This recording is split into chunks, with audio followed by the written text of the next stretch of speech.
Part of the joy of doing stand-up comedy is that I pressed the button down by the front door that says, please press for attention. It didn't work. So here I am instead, lavishing in attention.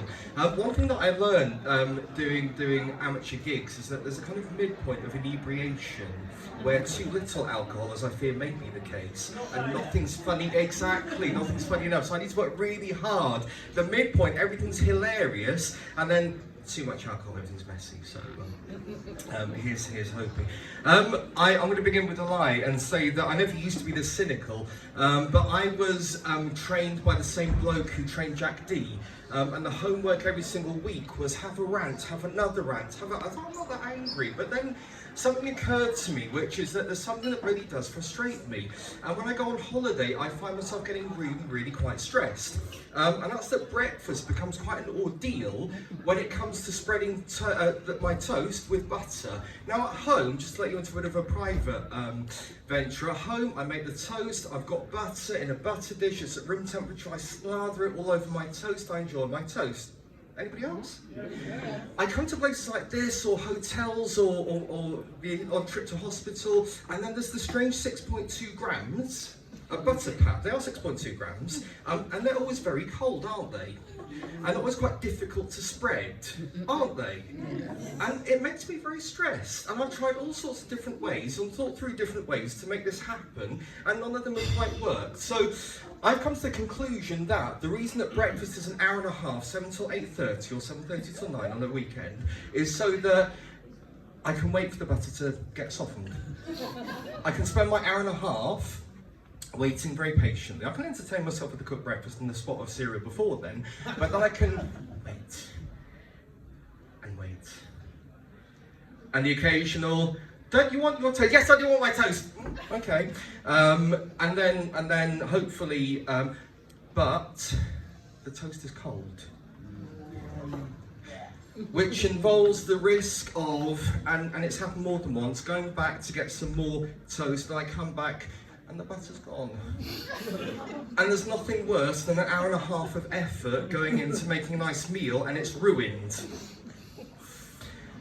What about, I don't know if you've tried this, there's the option to chop this 6.2 grams of butter into very small pieces and dot it all over the piece of toast. Anybody else meticulous as me? It doesn't work. No, because in case you're tempted to try this, there's the bite of buttery toast, isn't there? Then the bite of dry toast, then the bite of buttery toast, and the bite of dry toast. It's just a bit too odd. So what about putting it on, you know how there's a toaster here where you can put make your own toast. You can always put the block of butter on the toaster for a short, you can see where this is going, for a short while, but it's a bit like the gamble of dunking a biscuit. It's about getting the timing perfect and not having it drip into the toaster and catch fire. Worse still are the kind of pop-up toasters where there's the risk of the whole thing, the whole metal wrapper going into the toaster and short-circuiting the whole building's electrics. There's no easy solution, is there? There's the whole taking an overnight stash, that just looks really weird. I mean, pockets doesn't work because, you know, my mint, my inhaler, my fruit that I've snuffled here, just all gets buttery, and that really doesn't work. What about taking a Tupperware container to kind of discreetly put bits of butter? That just looks really odd. And then I come in carrying my own special butter, but it looks the same as all the other butters. Are you quite odd? I mean, most people ask that anyway. But that's just too much faff. All I want, is it too much to ask, is a nice simple breakfast in the morning. Am I wanting too much? I sometimes feel that I am. Thank you for the one act of sympathy there. What about... No, I'm not finished. I'm on to that later. What about getting just a standard cup with a hot drink in? Can you just hold up that one next to you there, just to show what the cup there, just like that.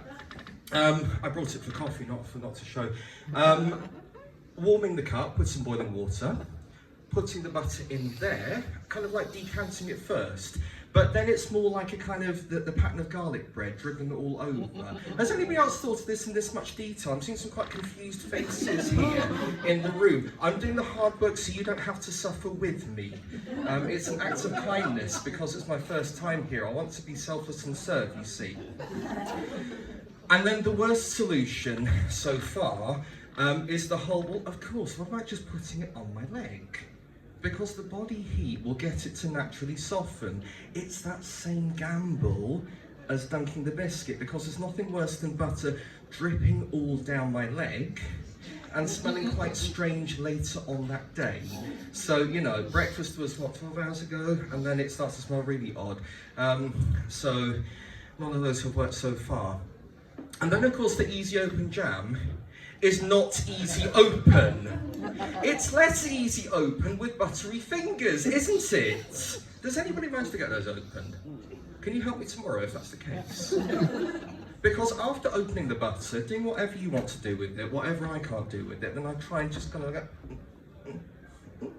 and then I look like I've got anger issues when I have needs to stab it open. It just does look a little bit violent, and that's not how I'm normally given to be. And then, of course, that involves going to get some fresh toast, some fresh butter, some fresh jam. The waitress takes it away. I give up, so that's why I'm sticking to cereal and cooked breakfast. Thank you so much.